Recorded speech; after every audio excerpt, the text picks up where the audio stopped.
प्रियांनो, हा समय इतका महत्त्वाचा समय अंतिम समयाचा चाललाय. या समयाची किंमत कोणत्या शब्दाने कुणीच भरून काढू शकत नाही. होतं का माहिती आहे आंटी, आज मी येणार आहे? तुम्हाला ताई होतं का माहिती मी येणार आहे? एक दिवशी प्रभू येशू ख्रिस्त असाच येणार आहे. आज सेवकाला तुम्ही पाहतात ना, अचानकपणे आलेलं. एक दिवशी आकाशामध्ये प्रभूला तुम्ही पाहाल आणि प्रभू त्या प्रियजनांना जरूर आपल्याबरोबर घेण्याची इच्छा ठेवील ज्या ठिकाणी या दासाचे पाऊल प्रभूच्या नावाने पडले. या घरात मी नाही आलो प्रियांनो, प्रभू येशू ख्रिस्ताचा आत्मा आला. तो आत्मा आला म्हणून आलो मी या ठिकाणी, कारण त्या आत्म्याला शरीर नाही, म्हणून शरीराने साक्षीदार मी आहे. साक्षीदार मी आहे, पण उतरून आलाय आमच्या प्रभूचा आत्मा आणि त्या आत्म्याजवळ तुमच्यासाठी निरोप आहे. प्रभूचा आत्मा पण वेळ घालवायला आणि टाईमपासला येत नाही. त्याच्याजवळ अनमोल निरोप आहे आणि तो निरोप विशेषतः आज तुमच्यासाठी आहे. कारण देवबाप्पाचा आत्मा इथं उतरून आलाय ना, या घरात आलाय ना. आता या परिसरात तुमचं एकटंच प्रभूला ओळखणारा परिवार असं आहे का? काही परिवार असते ना या भागामध्ये, आहेत का नाही? पण आलेत का ते परिवार या ठिकाणी? दिसतेत का की ते पण परिवार इथं येऊन बसले तर ऐकू राहिले देवाचं वचन? कारण देवबाप्पाने आज मुख्यत्व तुम्हाला आमंत्रण दिलंय. आणि मला देवाचा आत्मा जेव्हा दाखवतो ना की बाळा मी या परिवारात आहे, मला खात्री, मी शंका धरतच नाही, मी समजून घेतो त्या ठिकाणी माझा देवाचा आत्मा गेला, तिथं देवाची सेवा होणार आणि त्या घरातले प्रियजन मला हमखास पाहायला मिळणार. मी असं रस्त्याने विचार नाही करू, अरे चाललंय आता खरंच तिथं प्रियजन असतील का? जेव्हा मी बुद्धीने येतो ना तेव्हा मात्र मला देव बाप्पा दाखवतो, तू बुद्धीने आला ना, बघ तिथं काय परिस्थिती. मागं एकदा येऊन गेलो, ताई एकट्याच होत्या, 2 शब्दाची प्रार्थना केली, लगेच निघालो, वेळच घेतला नाही. म्हणलं ताई मी दुसऱ्या लगे वडगावला गेलो, वडगावला मी सेवा केली. तुम्ही शेतावर काहीतरी गहू का काय काढायला गेले होते आणि तुम्ही तर मला रस्त्यात भेटले मुलं घेऊन येताना. इथं टर्निंगच्या तिथं नाही का मुलं घेता, 2 मुलं होते गाडीवर तुमच्या. 2 मिनटाच्या वेळ जास्त थांबलोच नाही.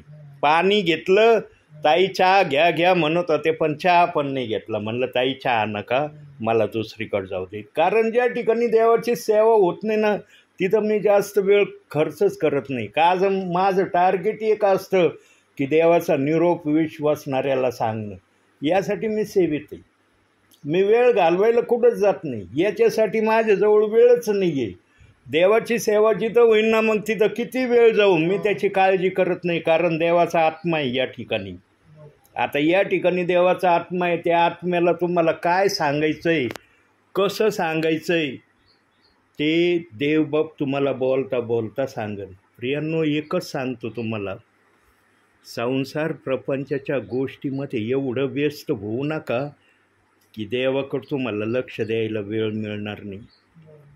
आज मी अंतिम समयात बघू राहिलोय, काही परिवार, काही विश्वासणारे संसार प्रपंचाच्या गोष्टीत इतके लवलीन झालेत आणि इतका वेळ त्या संसार प्रपंचाला देतात तर देवासाठी त्यांच्याजवळ 5 मिनिटाचा वेळ नाही.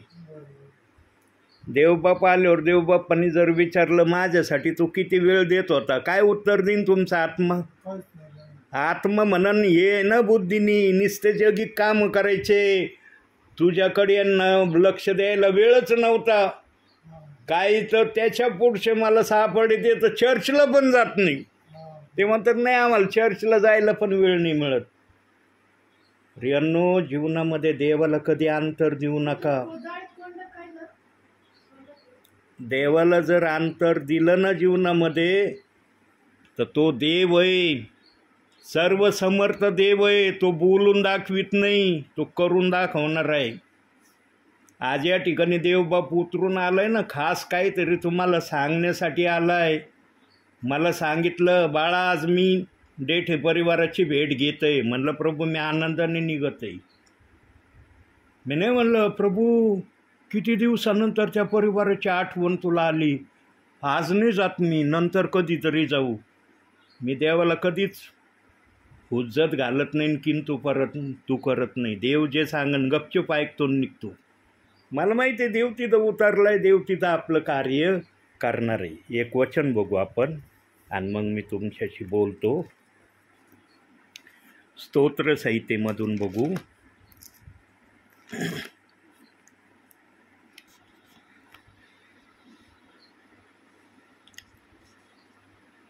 एकशे 13 आणि 7वं 8वं वचन बघू.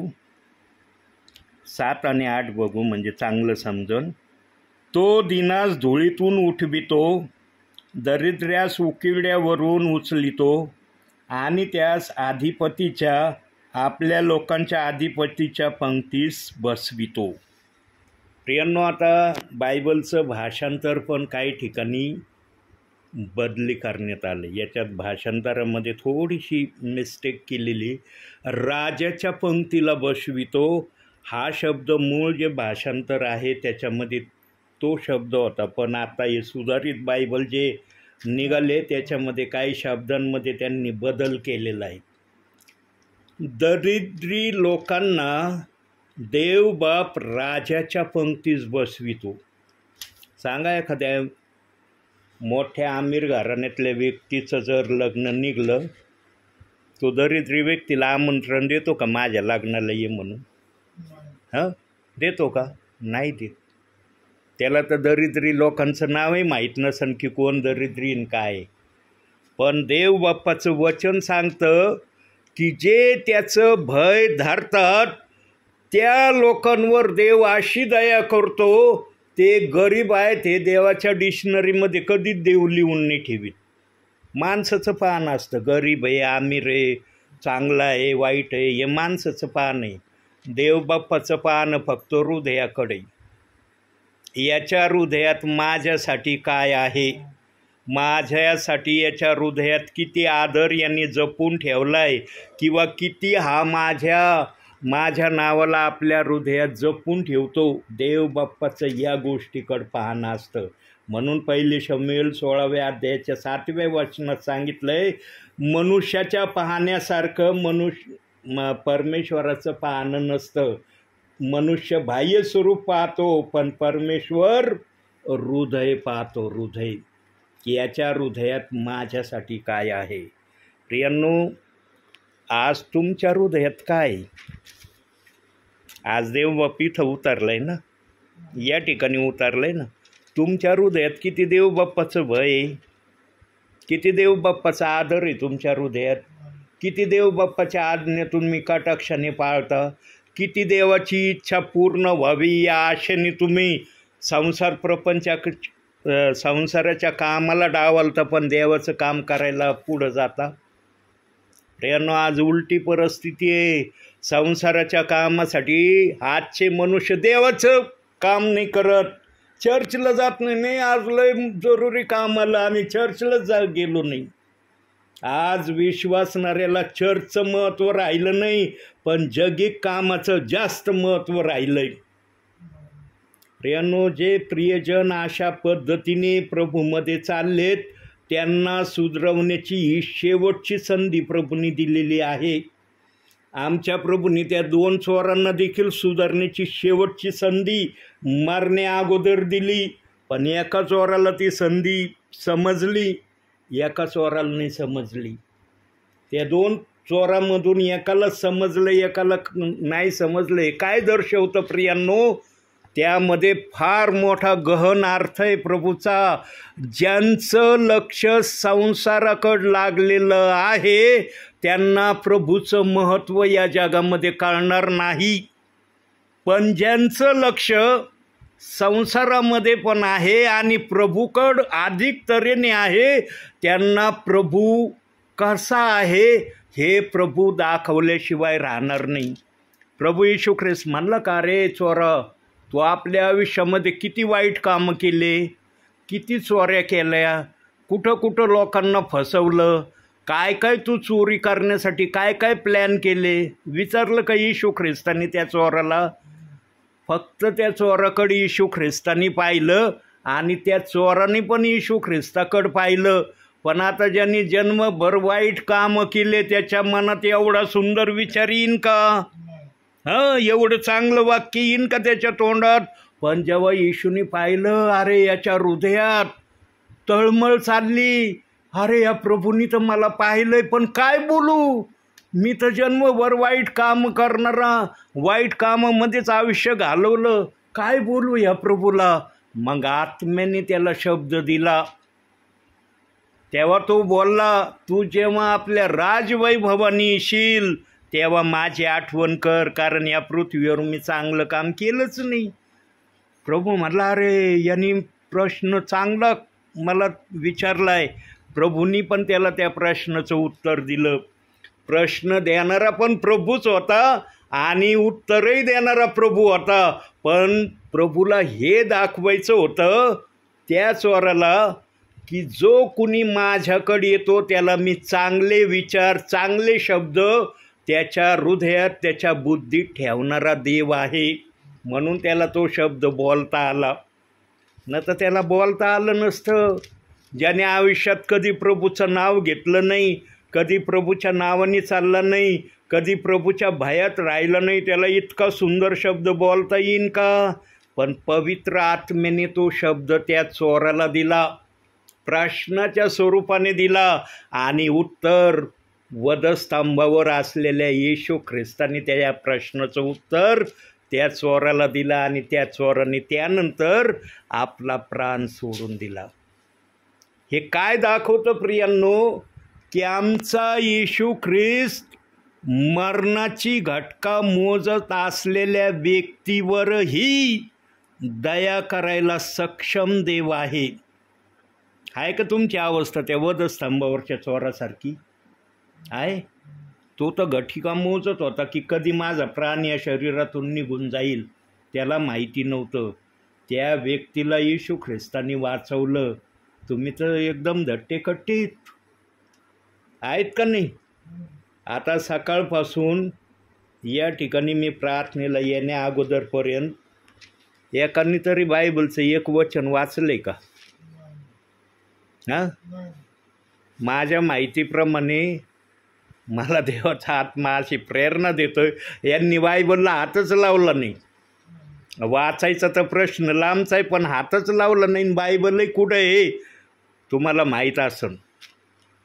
प्रियांनो, बायबलला हात लावीत जा. याला हात लावलं म्हणजे पवित्र राहतान.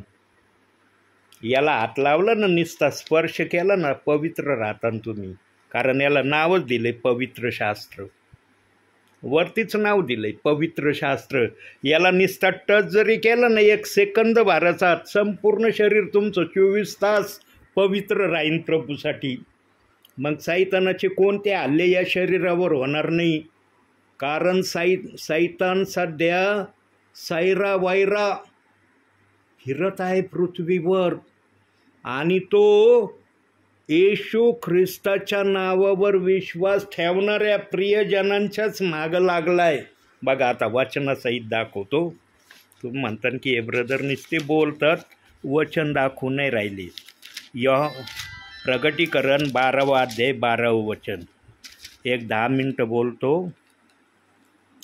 यास्तव स्वर्गांनो व त्यात वसणाऱ्यांनो उत्साह करा, पृथ्वी व समुद्र यावर अनर्थ ओढवला आहे, कारण आपला काळ थोडा आहे असे समजून अतिशय संतप्त झालेला सैतान उतरून तुम्हाकडे गेला आहे. कुणाकडे गेलाय? तुमच्याकडे गेलाय. आणि जे प्रियजन शास्त्रालाच हात लावित नाही त्या प्रियजनांना तर सैतान मग कोणत्या दुविध्यात टाकीन, कोणत्या प्याचात टाकीन. तो स्वर्गामध्ये राहू शकला नाही नीट, त्याला स्वर्गामध्ये नीट राहता आलं नाही. पृथ्वीवर आला, पृथ्वीवरही नीट राहता येईना आणि आपल्या मागं लागलाय. प्रियांनो, जर खरोखर स्वर्गात जाण्याची इच्छा धरून प्रभूमध्ये जर आहात तुम्ही, असं तुम्हाला वाटत असेल ना, तर शास्त्र वाचल्याशिवाय राहू नका. एक अध्याय 24 तासात वाचत जा. नवीन करार असलं तर त्याच्यातून वाचा, पूर्ण शास्त्र असलं तर त्याच्यातून वाचा. कारण तेच नवीन करारात आहे आणि याच्यात आहे, काही वेगळं लिहिलेलं नाही. पण शास्त्र वाचल्याशिवाय कोणत्याच दिवसाला मावळू देऊ नका आणि समाप्त होऊ देऊ नका. सांगा, आज प्रभूच्या समक्षतेत तुम्ही बसलात, किती देवासाठी वेळ तुम्ही खर्च करता आत्तापर्यंत? किती वेळ तुम्ही देवाला दिला? जगिक कामासाठी तुम्ही भरपूर वेळ दिला असन, पण प्रभूसाठी दिलाय का वेळ? प्रभू आल्यावर घेऊन जाईन का तुम्हाला? नेईन का? तयारी करा प्रियांनो. त्या 2 चोराचं उदाहरण याच्यासाठी प्रभूने बायबलमध्ये ठेवलंय की जे लोक बेसावध आहेत त्यांनी सावध व्हावं आणि प्रभूच्या इच्छेप्रमाणे करावं. त्या चोराजवळ वेळ नव्हता. वेळ असता तर त्यांनी त्याचं भावी जीवन ना प्रभूमध्ये व्यवस्थित जगून दाखवलं असतं त्यांनी, पण त्याचा प्राण निघून जाणार होता. म्हणून देवबाप्पांनी ओळखला, अरे याचा जीव जाणार आहे. म्हणून तो म्हणला, आजच तू माझबरोबर सुखलोकात असशील. आणि तो चोर आजही सुखलोकामध्ये, सुखलोकाच्या बाहेर नाही तो चोर, तिथंच आहे तो. आणि प्रभू बरोबर राज्य करतोय. तुम्हाला पण जर स्वर्गात जायचं असलं ना तर प्रभू जे सांगतो ते ऐका. आपल्या घरामध्येच कुणी पाळक येऊ अगर नाही येऊ प्रार्थनेला, कोणत्या पाळकाची वाट बघू नका. तुमच्या घरात शास्त्र आहे का? आहे ना शास्त्र. रात्री झोपण्यापूर्वी काढायचं, एखादा अध्याय किंवा एखादा पॅरेग्राफ वाचायचं. काय तुमची भोळी बाबडी 2 शब्दाची प्रार्थना असन, सर्वजण एकत्र बसून करा, झाली प्रार्थना. प्रार्थनेला काय लागत नाही.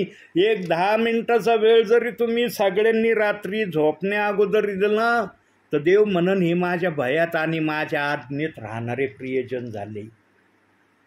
प्रभू मागचं नाही आठवणार आहे, रे याच्या मागचं जीवन हे कसे जगले, कधी बसलंच नाही प्रार्थनेला, कधी शास्त्रालाच हात लावलं नाही. प्रभू मागचं जीवन आठवीत नाही कधी. त्या चोराचं जर मागचं जीवन प्रभूने आठवलं असतं ना, त्या चोराकडे बघायची गरज होती का प्रभूला? मग का प्रभूला सांगितल्यावर कळलं असतं का की हे चोर किती भयानक आहेत आणि यांनी आपल्या जीवनात काय केलं? प्रभू मागचं जीवन कधीच कोणाचं आठवीत नाही. पुढं होणाऱ्या जीवनाचा देवबाप विचार करतो तेव्हा कोणाकडे पाहतो? ह्या 2 चोराकडे पाहण्याचा हाच हेतू होता येशूचा, की त्यांचं पुढील जीवन, भविष्याचं जीवन चांगलं बनावं या हेतूने प्रभू येशू ख्रिस्त त्या 2 चोराकडे पाहिलं. पण एक चोराचं लक्ष सगळं जगिक कामामध्ये, जसं आज तुमचं लक्ष आहे जगिक कामामध्ये.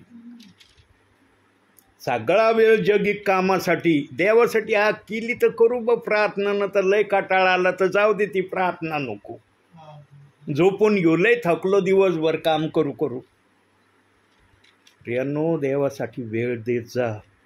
स्वर्गात जर तुमच्या आत्म्याला तुम्हाला बघायचं असलं ना की अरे माझा आत्मा खरोखर देवाच्या राजासनासमोर दिसावा आणि तिथं माझ्या आत्म्याने देवाचं गौरव करावा असं जर वाटत असलं ना, तर आजपासून झोपण्या अगोदर प्रार्थना करत जा. सर्वजण बसत जा. एक अध्याय म्हणा किंवा एक पॅरेग्राफ म्हणा, पॅरेग्राफ किंवा एक अध्याय वाचन करत जा. केवळ एक वचन वाचत नका जाऊ. कारण काही जणांना इतका कंटाळा येतो ना, ते एकच वचन वाचते तर लगे प्रार्थना करते. 2 मिनटात प्रार्थना खतम. इतकी त्यांना झोपायची ओढ लागती. जगिक कामामध्ये 2 मिनटाचा वेळ देता का? कधी देता का तुम्ही 2 मिनटाचा वेळ जगिक कामाला? म्हणता का 2 मिनटात माझे सगळे कामं मी करून मोकळी होते, मग मला काय आरामच आराम करता? असं आता तुम्ही ते काय कुरड्याचं तर काहीतरी करत होते, 2 मिनटाचा वेळ लागला का त्या कुरड्याचं काय करायला? किती वेळ गेला असेल तुमचा? 15-20 मिनटं गेले असतील का नसतील? देवाच्या चरणी बसायला तुम्हाला 15 ते 20 मिनटं जर वेळ दिला, देव किती खुश होईल? का नाराज होईन देव? कशाला बसला माझ्या चरणासमोर 15-20 मिनटं, असं देव म्हणन का तुम्हाला? प्रियांनो, देव कोणत्या अनुषंगाने इथं उतरून आलाय ना ते देवाला जास्त माहिती आहे. मला काय माहिती नाही. देवाला सगळी तुमची हिस्ट्री आत्तापर्यंतची माहिती आहे, मला काहीच माहीत नाही. मला फक्त एवढं माहिती आहे की देवबाप मला म्हणला डेठे परिवारात जा, आणि मी डेठे परिवारात आलो, एवढं मला कळतं आहे. याच्या पुढचं मला काही कळत नाही. याच्या पुढचं सगळं देवबाप्पाला माहीत आहे. आज तुमचा खरा देवाच्या वचनाप्रमाणे वागण्याचा दिवस तुम्ही बनवा. आणि केवळ नाही, अरे ब्रदर कधी आज आले होते ना, आजच्या दिवस प्रार्थना करायची, उद्यापासून आपलं जसं चाललंय तसं सुरू करायचं, काय करायची गरज नाही. ब्रदर ज्या दिवशी येतील ना तेवढे दिवस करायचं, बाकी दिवस सोडून द्यायचं. असे बरेच प्रियजन करतात. माझा अनुभव आहे सेवेमधला. माझ्या सेवेतले काही विश्वासणारे ना, फक्त मी ज्या दिवशी प्रेयरला जाईल त्या दिवशी प्रार्थना करतात सगळेजण, बाकी दिवशी मग मनमानीचं. आणि मला म्हणते ब्रदर प्रभू येणार आहे, आम्ही नक्की देवाबरोबर जाणार. मला असं देवानं जर विचारलं माझ्यासाठी काय केलं, काय उत्तर देतात, मग बोलत नाही, मग एकदम शांत बसते. तुमच्या आत्म्याला देवासमोर काहीतरी बोलण्यासाठी शब्द ठेवा. देवबाप्पा, माझ्या संसार प्रपंचातून मी 20 मिनटं का व्हायना तुला वेळ देत होतो. मला जास्त वेळ देता येत नव्हता, कारण मला तुझी एवढी काही माहिती नव्हती. पण जी काय माझी भोळी बाबडी प्रार्थना, जो काय वेळ मी देत होतो तो विश्वासाने देत होतो. एवढं जरी देवासमोर तुम्हाला तुमच्या आत्म्याला बोलता आलं ना, देवबाप तुमचं वरती स्वागत करीन. पण जर काहीच केलं नाही तुम्ही तर काय बोलता. म्हणून प्रियांनो, काही प्रियजनांना प्रभू या पृथ्वीवर 7 वर्षाच्या महासंकटाच्या काळासाठी ठेवणार आहे. आणि तो 7 वर्षाचा महासंकटाचा काळ अतिशय भयानक आहे. इतका भयानक तो काळ आहे, त्या काळामध्ये विश्वासणारे काय म्हणणार आहेत प्रभूला माहिती आहे. जरा वचनातून ऐका. आता तोंडी नाही सांगत, आता वचनातून दाखवतो तुम्हाला.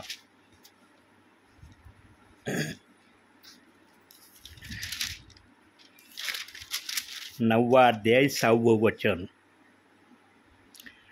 त्या दिवसात मनुष्य मरणाचा प्रसंग पाहतील तरी तो त्यास मिळणार नाही.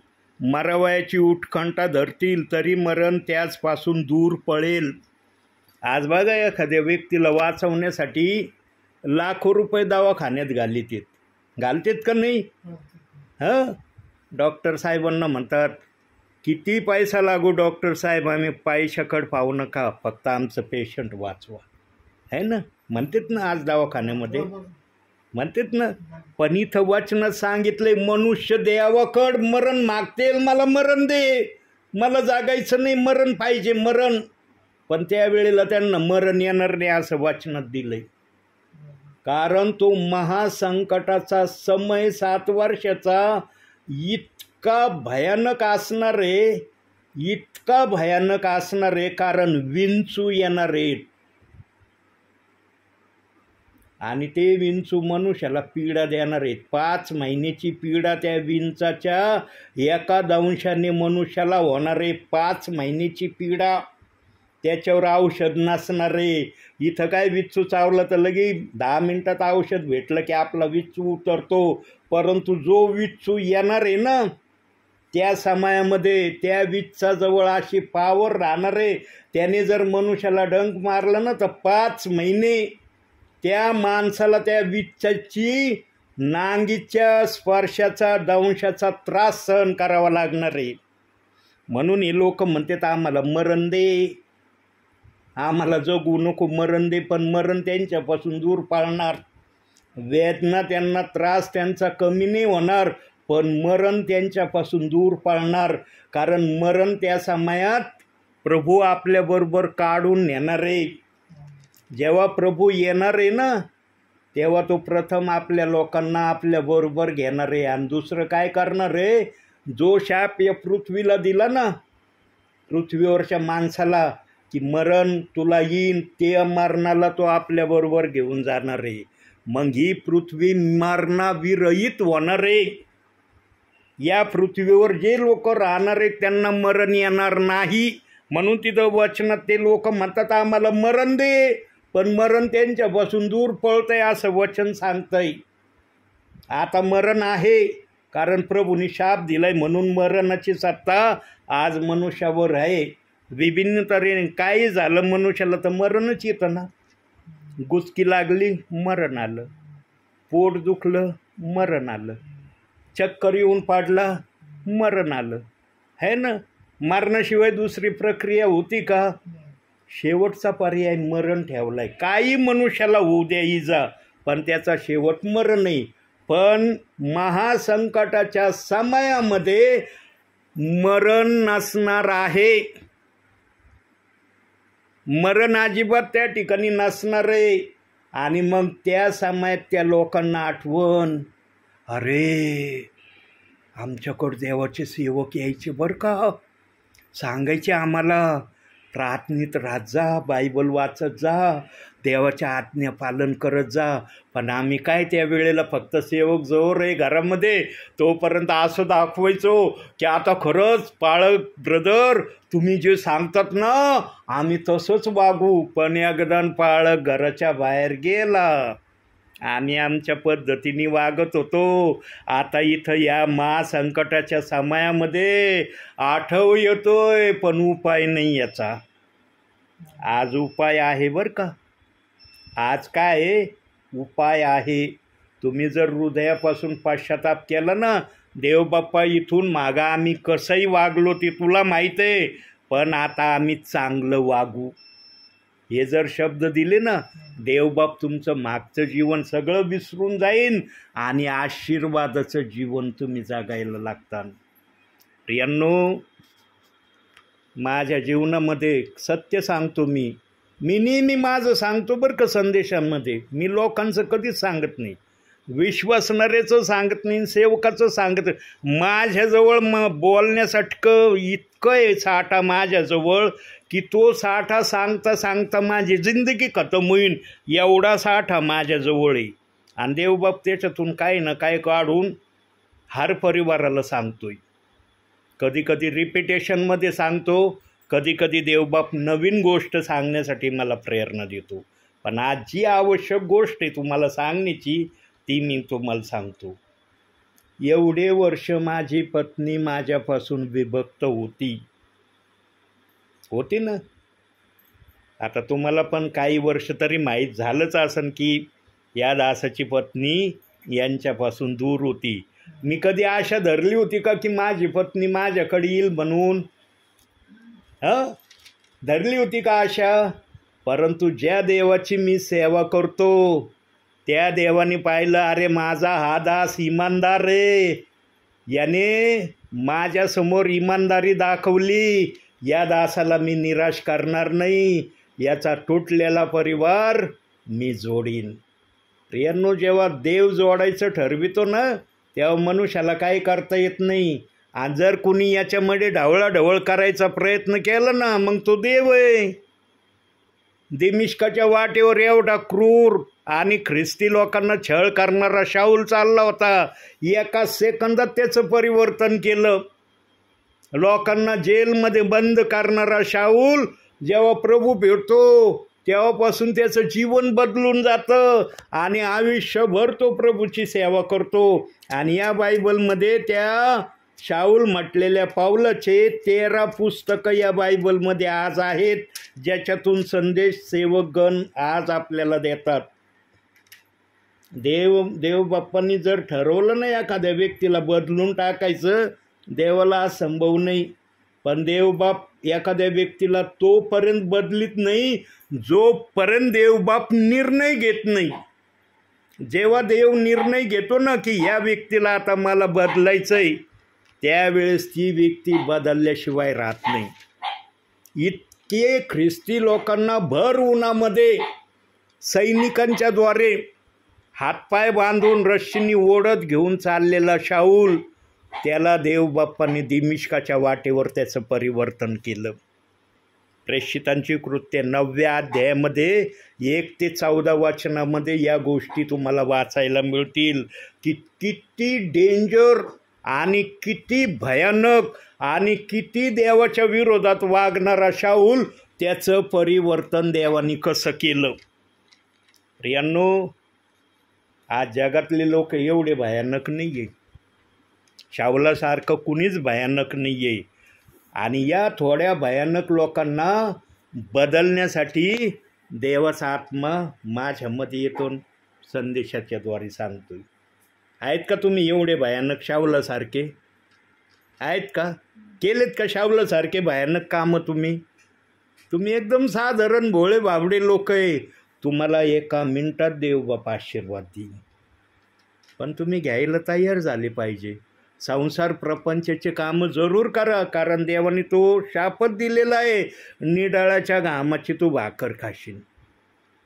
देवाचा शाप कुणी रद्द करू शकत नाही, पण निडाळाच्या घामाच्या भाकरीमध्ये देवाला विसरू नका ना.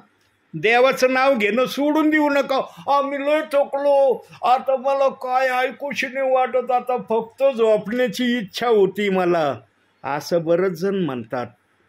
थोडासा वेळ देवासाठी द्या. जगिक कामासाठी तुम्ही सकाळपासून संध्याकाळपर्यंतचा वेळ देता, निदान देवासाठी एक 20 मिनिटाचा वेळ तर द्या. कमीत कमी 20 मिनिटं देऊ शकत नाही का? प्रियांनो, जेव्हा मी ज्या परिवारात या गोष्टी सांगितल्या ना, काही परिवार आज 1 घंट्याचा वेळ देवबाप्पाला देतात. ते म्हणतात आपण जगिक कामं एवढे करतो, देवासाठी 1 घंटा दिलं तर काय बिघडतं. आज काही विश्वासणारे 1 घंटा प्रभूच्या चरणामध्ये बसतात आणि सगळे परिवारासह बसतात. असं नाही की एकटाच बसतो कुणीतरी, सगळेजण. कुणी जेवणाच्या अगोदर बसतं, कुणी जेवणानंतर बसतं, पण 1 घंट्याचा वेळ दिल्याशिवाय ते बिछाण्यावर जात नाहीत. प्रियांनो, तुम्ही देतात का 1 घंट्याचा वेळ? आठवतं का तुम्हाला की आम्ही 1 घंट्याचा वेळ जेवणा अगोदर किंवा जेवणानंतर देवबाप्पाला दिलाय आणि नंतर आम्ही झोपलोत बिछाण्यावर? आठवतंय तुम्हाला? प्रियांनो, तुम्ही 1 घंट्याचा वेळ दिला नसेल, कमीत कमी 20 मिनिटाचा वेळ द्या. स्टार्टिंग 20 मिनिटांनी करा. देवबाप आपोआप तुमचा वेळ वाढवीन. जसा देव तुमच्या हृदयात कार्य करील ना, तसा पवित्र आत्मा तुम्हाला मार्गदर्शन करील. प्रभूच्या सानिध्यामध्ये घालवलेला वेळ ना वाया वेळ जात नाही, त्याचा आशीर्वाद मिळतो. माझ्या जीवनात मी निराश झालो होतो, सोडून दिली होती आशा. मला आता काही शक्य नाही म्हणलं माझ्या जीवनामध्ये. आता मी आयुष्यभर एकटाच मला जीवन काढावं लागेल. पण देव म्हणलं नाही बाळा, माझ्यासाठी एवढा घाम गाळलास तू, उन्हातानात, पावसात, थंडीत माझी सेवा करायला तू गेला, गावोगावी तू देवाचं वचन गाजवलं, आणि तुला मी निराश करू? तुला मी निराश करणार नाही, तुला आनंदी करीन. माझी पत्नी प्रभूमध्ये आली, किती आनंदाची बातमी. याच्यापेक्षा मोठी आनंदाची बातमी आहे का कोणती? प्रियांनो, देव असंभवला संभव करून दाखवतो. जे माझ्या ध्याना मनातही नव्हतं, माझ्या हृदयातही नव्हतं, आत्म्यातही नव्हतं, ते देवबाप्पांनी मला करून दाखवलं. बाळा, तू माझ्यासाठी झळ खाल्ली ना, हे बघ त्याचं हे फळ आहे तुला, आणि हे फळ आता तुझ्यापासून कोणी काढून घेणार नाही. सैतान जरी उतरून आला ना, सैतानाला देखील हे करणं शक्य होणार नाही. तुझा परिवार मी आशीर्वादित करत आहे, आणि माझा परिवार आशीर्वादित झाल्याशिवाय राहणार नाही याची मला खात्रीन गॅरंटी.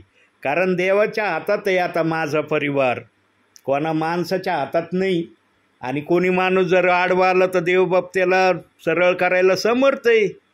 त्याला काय असंभव नाही कोणाला सरळ करण्यासाठी.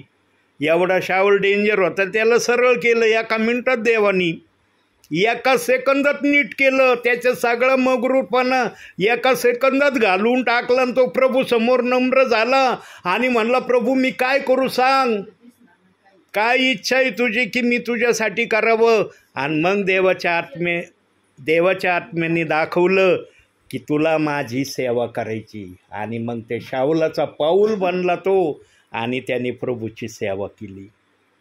प्रियांनो, देवाला कोणतं काम असंभव अशक्य नाही. आज तो तुमच्या परिवारात उतरून आलाय. आजपासून बायबल वाचतान, तुम्ही प्रार्थनेला बसतान नक्की. न तर आजच्या दिवस बसायचं नाही, आज पाळक आले होते आज बसायचं, उद्यापासून आपलं जसं आहे तसं सुरू करायचं. असं करू नका.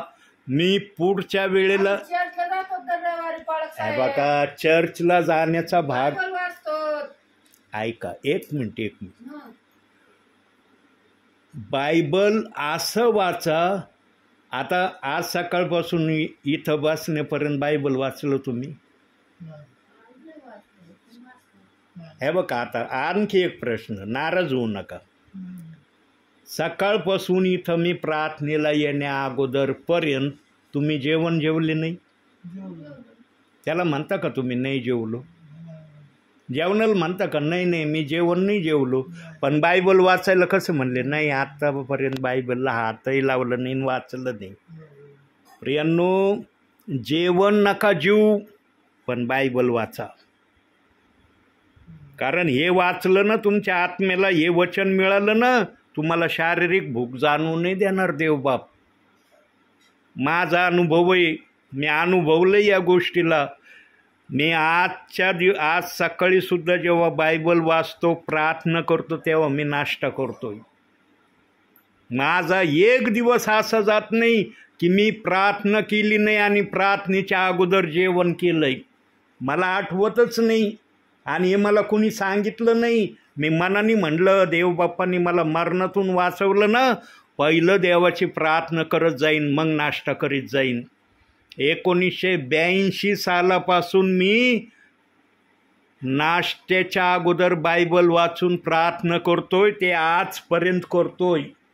त्यावेळेला थोड्या समयासाठी प्रार्थना करायचो, आजच्या समयामध्ये थोडा वेळ जास्त देतो मी प्रार्थनेला, कारण प्रार्थनेचं महत्त्व आता मला जास्त समजलंय. पण मी नाश्ता प्रार्थना केल्याविना घेत नाही. आज सकाळी देखील मी असं केलंय, आणि याला साक्षीदार प्रभू आहे, आणि हे बायबल साक्षीदार आहे. मी खोटं सांगत नाही, कारण मी इतका माझ्या देवाचा आदर आणि सन्मान करतो. म्हणून देवानी पण माझे न होणारे कामं देवबाप करायला लागलाय. न होणारे कामं मी कधी डोक्यातही आणलं नव्हतं की हे कामं माझे देव करणार आहे. देवबाप म्हणतो, याच्यापेक्षा मोठाले कामं मी तुझे करणार आहे. तू माझ्यासाठी जळ खाल्ली ना, त्याचं फळ मी तुला दिल्याशिवाय राहणार नाही.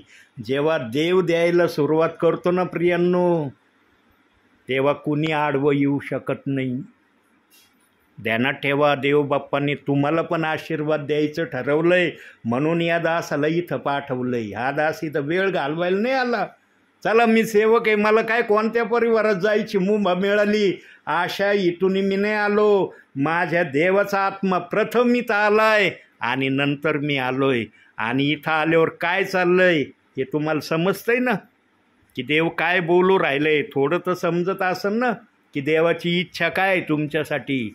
देवबाप आशीर्वाद देण्याच्या उद्देशाने आलाय तुमच्या परिवारात. काय तुम्हाला आशीर्वाद घेणं मान्य आहे? तो द्यायला बसलेला आहे, पण तुम्ही घेण्यासाठी नम्र झालं पाहिजे, तेव्हा ते आशीर्वाद मिळतील. आणि नम्र होण्यात कसं आहे, नम्र कशामध्ये होतं? जो बायबल वाचतो, प्रार्थना करतो, देवाच्या भयात राहतो, त्याला आशीर्वाद दिल्याशिवाय देव राहत नाही. पण आशीर्वाद कधी कधी देव ताबडतोब देतो, कधी कधी देवबाप आशीर्वाद द्यायला थोडासा वेळ लावतो. देव येतो, त्याला जसं वाटेल तसं तो करणार. त्याला कोण म्हणन असंच कर आणि तसंच कर?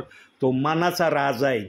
पण तो आशीर्वाद देतो हे मात्र निश्चित करेल. तो आशीर्वादाविना आपल्या लोकांना ठेवीत नाही, हे खात्रीपूर्वक मी तुम्हाला सांगतो. माझ्या जीवनावरून सांगतो, कारण माझ्या जीवनात देवबाप्पाने मला आशीर्वाद द्यायला सुरुवात केली. आज माझ्याजवळ काय काय आहे मला माहिती आहे. प्रियांनो, देवाने मला रिकामं ठेवलेलं नाही. ज्याच्याजवळ वचन आहे ना त्याच्याजवळ जीवन आहे. त्यांना ठेवा, ज्याच्याजवळ वचन नाही ना त्याच्याजवळ जीवन नाही. म्हणून वचनाकडे ध्यानपूर्वक आजपासून लक्ष द्या. जे पण वाचतान तुम्ही ऐकतान ध्यान देऊन ऐका. निदान 10 वचनातून एखादं वचन जरी तुम्हाला समजलं ना देवबाप्पाचं, तेच वचन तुमच्यासाठी आशीर्वादाचं कारण ठरण. पण पुढं पाठ आणि मागं सापाट असं करू नका. काय वाचलं माहीतच नाही, काय ऐकलं मलाच माहीत नाही मी काय ऐकलं. मग कशाला बसले तुम्ही? तुम्हाला कळलंच नाही मी काय ऐकलं आणि काय नाही. काहीतरी समजलं पाहिजे. 100मध्ये 30% जरी कळलं ना तर देवाला आनंद होईल की अरे यांना 30% का होईना कळलं. 100पैकी 100 जरी नाही कळलं हरकत नाही. 30%चे आशीर्वाद देवबाप तुम्हाला देईन. पण 30% पण नाही तुमच्यात आलं मग देव काय देईन तुम्हाला? म्हणून प्रार्थनेला बसताना याची खबरदारी घ्यायची की मला थोडं तरी देवबाप्पाचं काय कळलं पाहिजे. आणि ते जे काय तुम्हाला देवबाप्पाचं थोडं कळन ना तेच तुमचे आशीर्वाद. मग ते काय कळन तुम्हाला ते तुम्हाला कळन त्या समयात. म्हणून आज रात्री झोपण्या अगोदर सर्वांनी एकत्र बसायचं. नवीन करारातून एक अध्याय काढायचा. कुणी पण वाचा तो. सर्वांनी तो ध्यान देऊन ऐकायचा.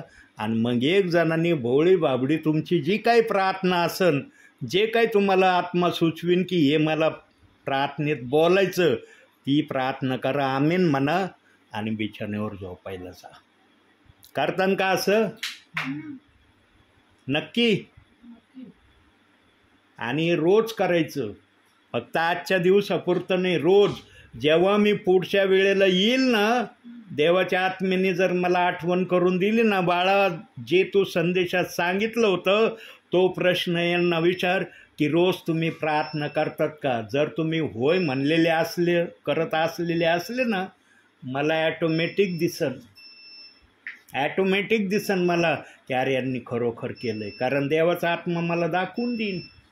कारण मी आत्म्याच्या प्रेरणेने सेवेला येतो, बुद्धीच्या प्रेरणेने येत नाही.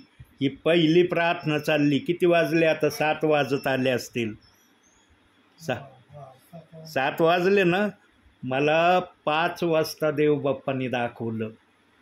5 वाजता दाखवलं बाळा तुला या ठिकाणी प्रार्थनेला जायचं आहे.